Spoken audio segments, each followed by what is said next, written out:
फटाक 30 सेकंड में खबरें डाउनलोड कीजिए तक ऐप। नमस्कार, मैं हूं आलोक जोशी और आप देख रहे हैं बिज अड्डा।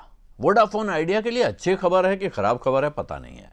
जो 4 साल वो अपना एडजस्टेड ग्रॉस रेवेन्यू का एरियर नहीं भर पा रहा था, उस समय के जो उस पर ब्याज लगने वाला है, उसके बदले सरकार ने एक प्रस्ताव रखा था सभी टेलीकॉम कंपनियों के सामने कि आप चाहें तो अपने जो बकाया पैसा और ब्याज है इसके बदले अपनी कंपनी की इक्विटी सरकार को दे दें।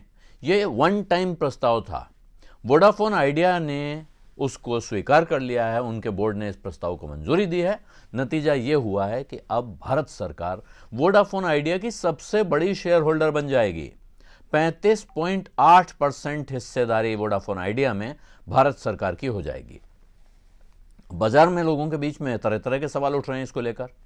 सबसे बड़ा सवाल तो सरकार की तरफ है कि भाई आप एक तरफ आप बीएसएनएल को बेचने की तैयारी कर रहे हैं, तमाम सरकारी कंपनियों को बेच रहे हैं, ऐसे में वोडाफोन आइडिया में इतनी बड़ी हिस्सेदारी उठा लेना क्या इसका तुक है?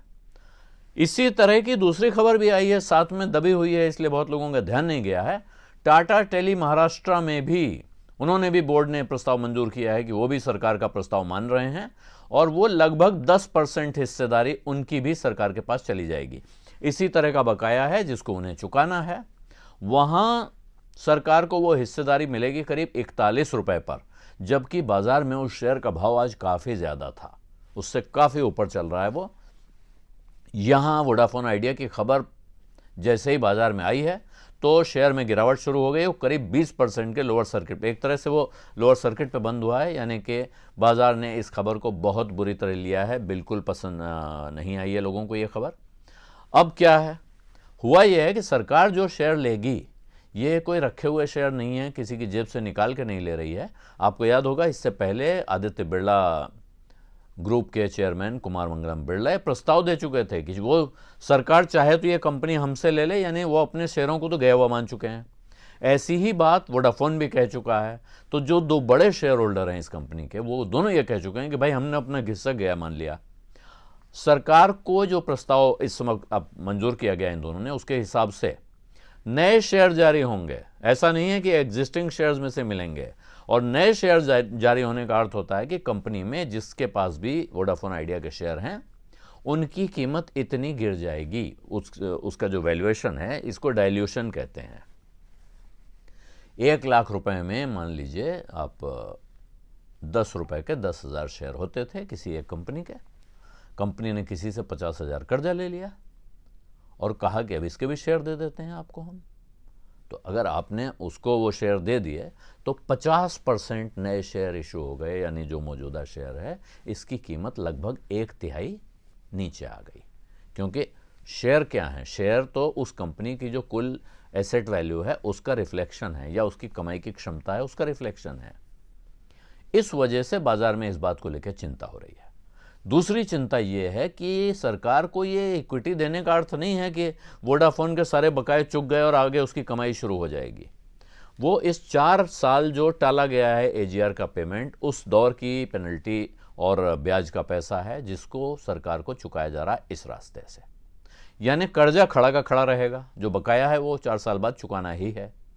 दूसरी तरफ जिस बाजार में वोडाफोन आइडिया की यह हालत हो गई कि वो अपना कर्जा नहीं चुका पा रही है, अपने ड्यूज नहीं भर पा रही है, इतनी कमजोर हालत में पहुंच गई, वहां मुनाफा कमाने के लिए, आगे बढ़ने के लिए तो अभी उसको और मेहनत करनी पड़ेगी। क्या वो ये मेहनत कर पाएगी? जो वोडाफोन और आइडिया मिलकर कोशिश कर रहे थे कि किसी बड़े विदेशी स्ट्रैटेजिक इन्वेस्टर को ले आएंगे, क्या वो इन्वेस्टर अब इस डाइल्यूशन के बाद भी आने को तैयार होगा? यह सवाल है। इसी वजह से तरह तरह की चिंताएं चल रही हैं बाजार में। शेयर नीचे की तरफ है, तमाम विद्वान कह रहे हैं भाई ये अच्छी खबर नहीं है शेयर होल्डर्स के लिए। लेकिन ये जो 35.8% हिस्सा है जो सरकार के पास पहुंच गया है, इसका सरकार करेगी क्या? सवाल ये है। सरकार अगर अपनी तमाम कंपनियों में हिस्से बेच रही है तो वो इस हिस्से को क्यों नहीं बेचेगी? दूसरा सवाल ये है। और तीसरा सवाल यह है कि जो वोडाफोन और आइडिया काफ़ी समय से किसी बड़े निवेशक को ढूंढ रहे थे कि भाई आप हमारा हिस्सा खरीद लो या कंपनी में आ जाओ और पैसा लगा दो, तो उनके लिए अब सामने एक चंक रखा हुआ है 36% का। अगर कोई अच्छा इन्वेस्टर अब सरकार खुद ढूंढ लाए, वोडाफोन ढूंढ लाए, आइडिया ढूंढ लाए और तीनों मिलकर तय कर लें कि हाँ भाई ये साहब पैसा देने को तैयार हैं, आप इनको ये हिस्सा दे दीजिए। सरकार को ये शेयर 10 रुपये में मिले हैं, क्योंकि जो रिकॉर्ड डेट तय हुई है उसकी, उस तारीख को ये शेयर 10 रुपये से नीचे के भाव पे चल रहा था बाजार में, इसलिए सरकार को मिलेगा 10 रुपये में। अभी 10 रुपये से कुछ ऊपर है, लेकिन 10 रुपये पर रहेगा या उसके नीचे पहुंच जाएगा पता नहीं। बाजार में इस तरह की खबरों के बाद माना जाता है कि साहब एक कैप बन गया, अब 10 के ऊपर जाने की संभावना बहुत कम है। दूसरा, जो टोटल शेयर हैं बाजार में, उसमें से जो 35.8 या 36% सरकार के पास है, ये ऐसा नहीं है कि वो फ्लोट है, यानी टुकड़ों में बिकने आएगा। वो तो सरकार में कहीं जमा होगा, कोई अधिकारी उसके नियंता होंगे, वो उसका क्या करना है किसी पॉलिसी के तहत तय करेंगे। तो कुल कंपनी की शेयर होल्डिंग में से एक बड़ा हिस्सा ब्लॉक हो गया, जो अब बाहर खरीद बिक्री के लिए उपलब्ध नहीं है। हालांकि यहाँ ध्यान ये देना चाहिए कि नया शेयर है, तो जो शेयर बाजार में उपलब्ध थे, जो खरीद बिक्री जिनकी चल रही थी, वो तो अपनी जगह चल रहे हैं। लेकिन फिर भी इस सवाल को लेकर तरह तरह की अनिश्चितताएं लोगों के मन में, निराशा का भाव है। मुझे लगता है कि सारी आशंकाएं और निराशा का भाव अपनी जगह सही है, लेकिन जिस अंदाज में ये डेवलपमेंट हुआ है, इसमें थोड़ा बिटवीन द लाइंस पढ़ने की ज़रूरत है, ऐसा मुझे लगता है। हो सकता है कि पीछे कोई बड़ा खेल चल रहा हो, किसी बड़ी पार्टी से ये सौदा हो चुका हो या होने वाला हो, कि जल्दी ही आप सुनेंगे कि साहब सरकार वहाँ अपना पैर नहीं उलझा रही है, एक कोई बड़े सेठ जी मिल गए हैं जो इनका हिस्सा उनका हिस्सा उनका हिस्सा सब में से कुछ कुछ खरीदने को तैयार हैं, सरकार का पूरा हिस्सा ले लेंगे, और कल को शायद वो फिर वोडाफोन आइडिया का नाम बदलें और अपने नाम से उस कंपनी को चलाने लगें। वोडाफोन और आइडिया फिलहाल इस कंपनी को चलाते रहेंगे जैसे चला रहे थे।